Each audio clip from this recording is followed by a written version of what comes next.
Hi, friend. It's Tanya. And I wanted to make a little bit of a video here for you just to talk a little bit about what somatic writing is.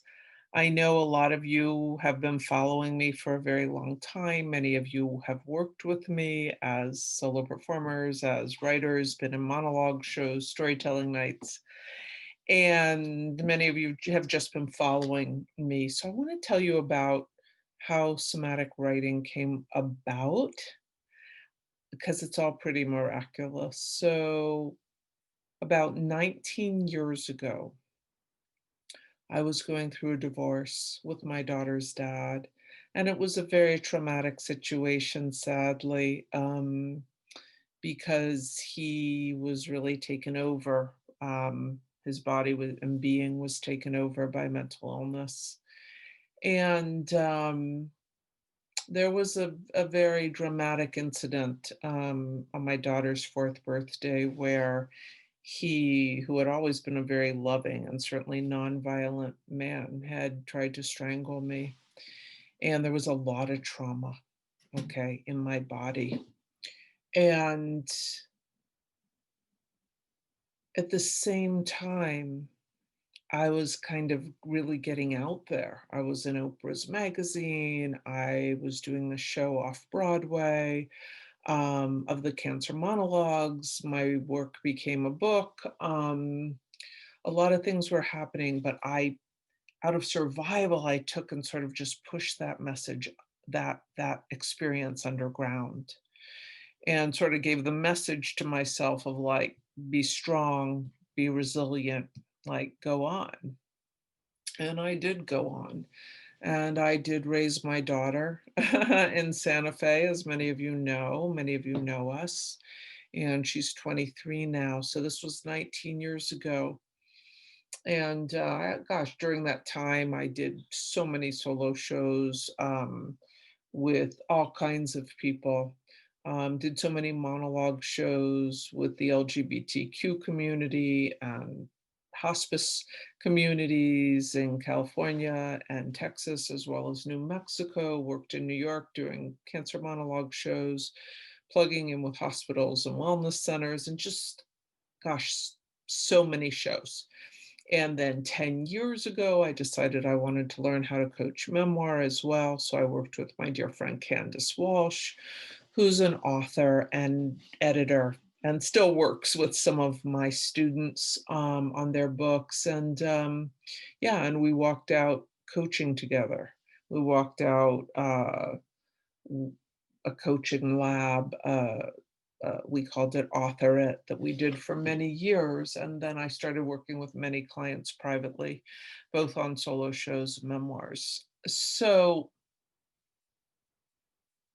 this year, um, a year ago, actually, this week in Paris, I walked into a news story.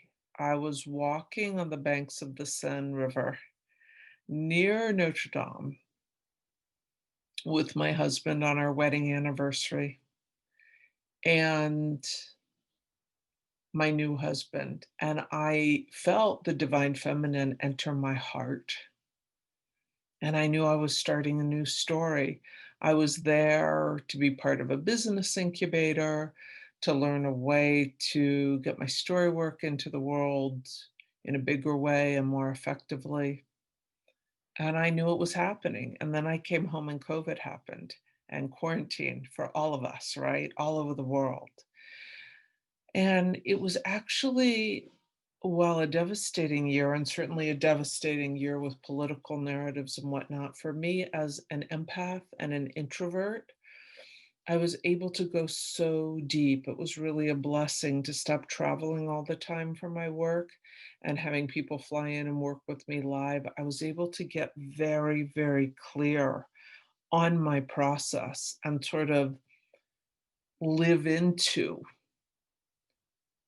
And the words dropped in this summer, somatic writing, and I realized that's what I've been doing with others for 21 years, and in many ways, living somatically all my life. I was never a regular learner. I was neurodivergent, which basically means the way my brain processes information is different. And many of you may be the same. Some of you are. I know some of my clients are, some aren't. But it's a way where somatic means really of the body and embodied. And phenomenological means lived experience. And I've always only worked with people, including myself, to share a lived experience. Because to me, sort of intellectual bypass or even literary bypass or even traditional theater was never very interesting to me. I wanted to know how others lived, and I wanted to share how I lived and the discoveries in kind of my own experiments in truth. And the students who I've worked with and who have been drawn to me, we've all been working to share our experience with truth all these years. So somatic writing came in and sort of codified my process for me immediately and at the same time expanded it. It gave me the tight container I'd been seeking for a very long time.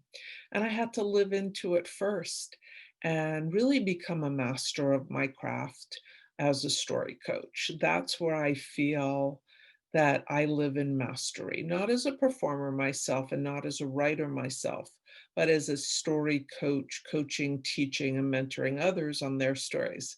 I'm a pretty good writer, and I'm actually writing my own book this year. But where my genius is in coaching others on their books and solo shows and bringing out the hidden story threads.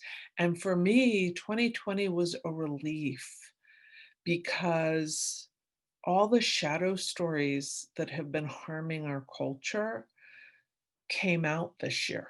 We slowed down enough that we had to see them. We could see how the coronavirus was connected to the way we're misusing the earth and in our relationship with nature. And we got slowed down, we stopped traveling and polluting. And I felt a relief as others were sharing and discovering the connections, and maybe you did too. I got very clear that the people I serve are embodied for different reasons and may have been marginalized for that embodiment. One thing I've found my own words for this year is the fact that mystics of all kinds, those working in the realms, the liminal realms, in a very embodied way, not in a spiritual bypass or new age or wellness way, but working with the ancestors, working with the earth, working to connect with one's own indigenous root system, no matter what race or anything else one is or nationality. Um, those of us who are mystics are doing that, and we've always been living out the deeper lived experiences, and for that, marginalized in the culture. Also, people of color, indigenous people to the United States and Canada, um, Black people, but also transgender people, non binary people, queer people, and I'm thinking of myself, I don't love the word feminist or feminism just because of all the connotations, either white feminist, certainly, but Black feminist or intersectional feminists.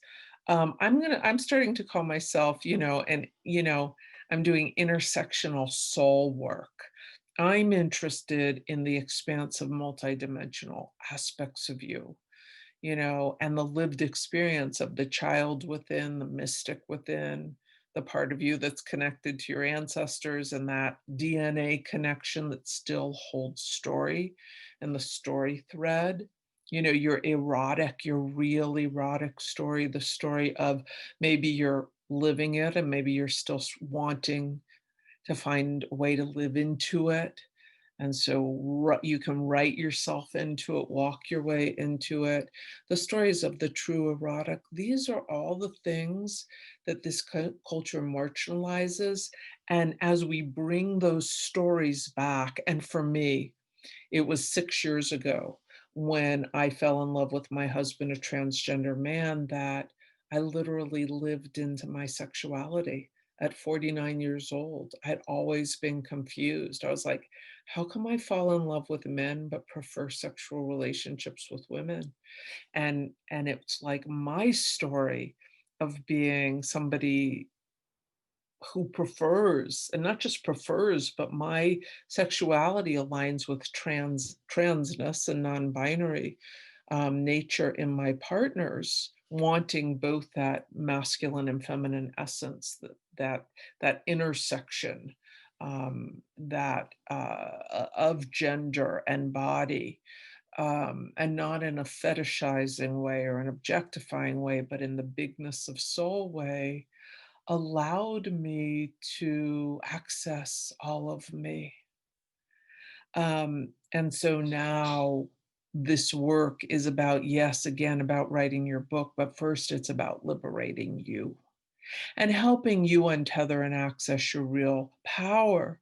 Because in a patriarchal, heteronormative, white supremacist, capitalistic society, anybody who's in connection with authentic soul is doing a workaround. Something amazing happened this summer, and it was the end of that story that started 19 years ago with my daughter's father. And it's a sad story, but he committed suicide this summer. He took his own life, in the heat of the pandemic. And but he had been suffering so much for so long, and he was such a brilliant guy and a beautiful and huge soul.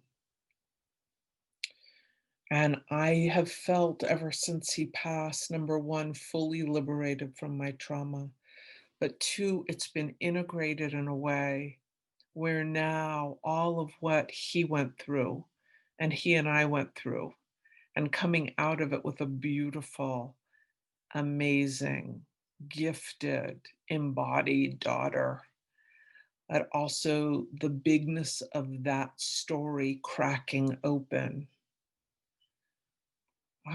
For me, a kind of all bets attitude.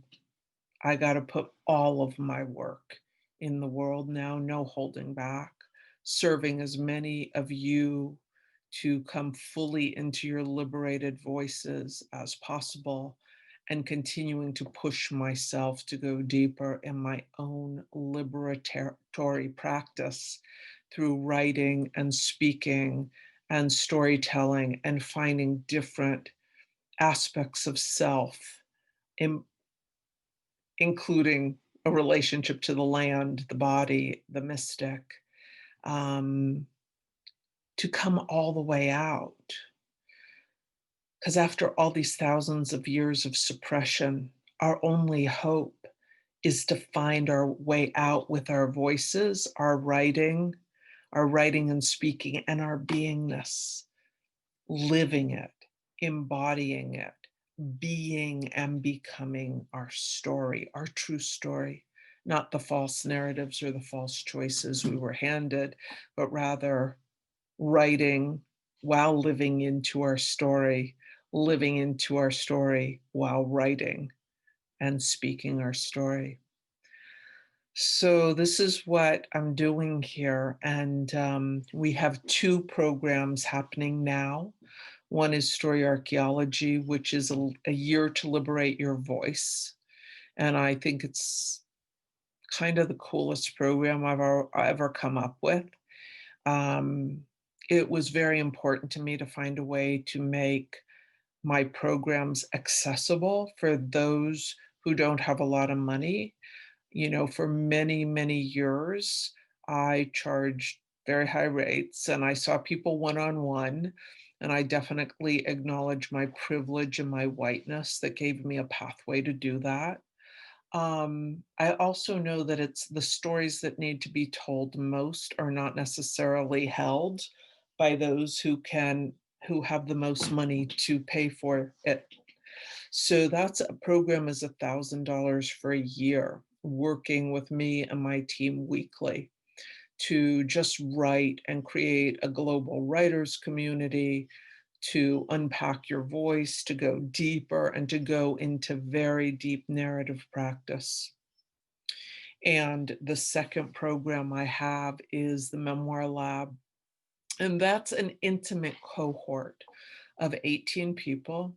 And I bring in guests, I bring in ancestral healers, as well as authors and editors, and I lead it along with another human I work with, another very literary story coach, to support you in a totally one of a kind space. Most of the kind of entrepreneurial programs that I started seeing out there do not have the depth based creativity or the real, honestly, they're not ethical containers. And they're charging people anywhere from a minimum of $18,000 that I found, believe it or not, up to $50,000 to do these self-published books that don't even have the depth or the gravitas or the deep, deep soul exploration to them. We're doing this for 5,000 a year in cohorts of 18 people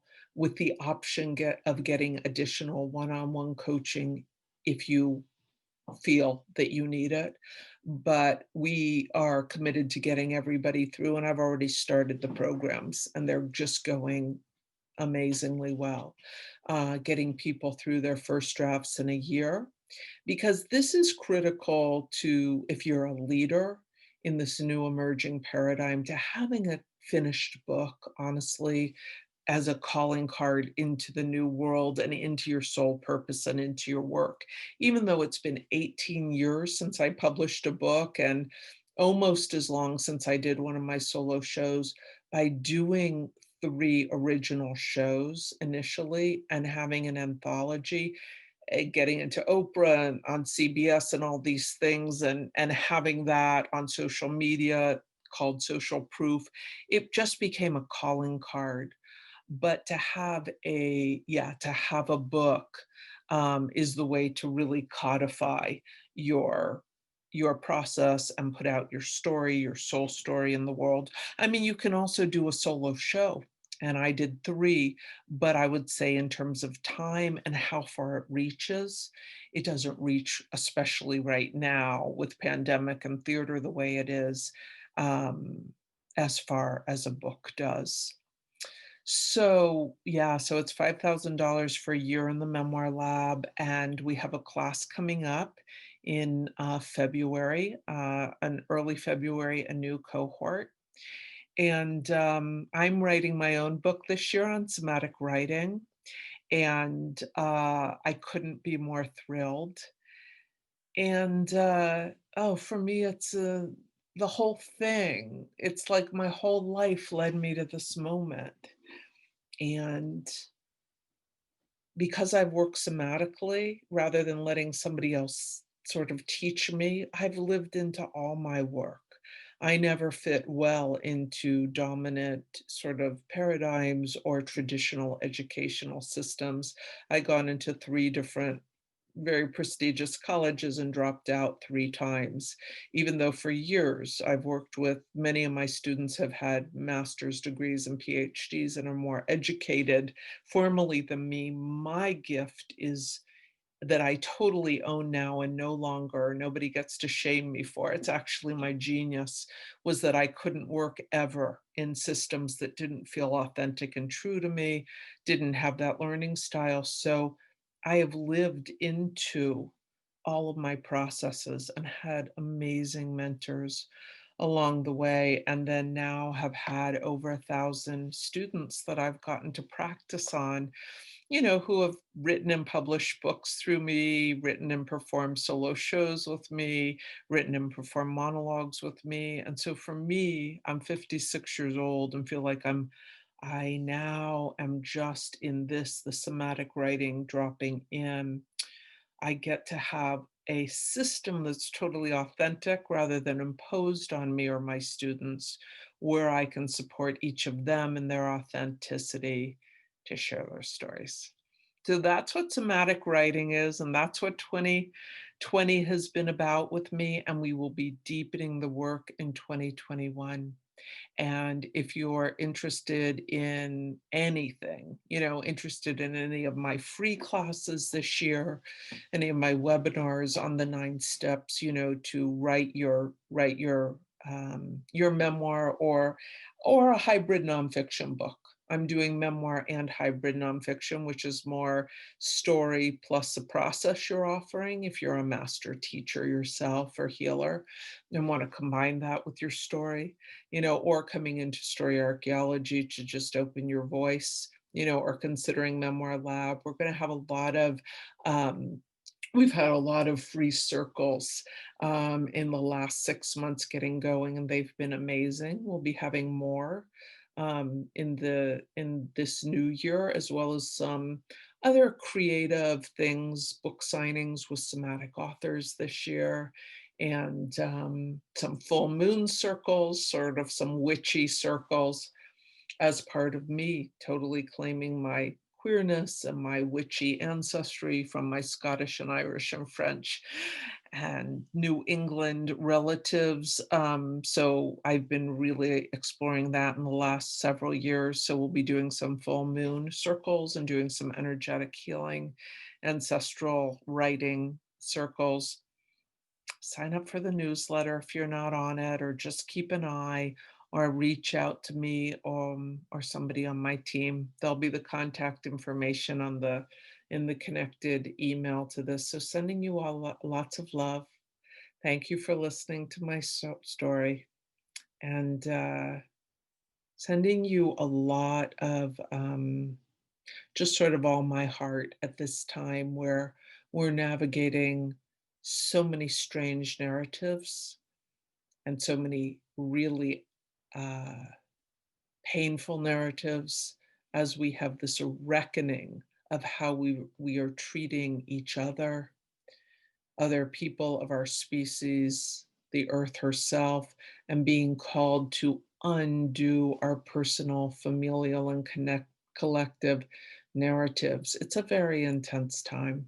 So, sending you all the love in that. And, we're here for you. And it's not just me, it's my wonderful team too of storytellers and story mentors and writers. All right.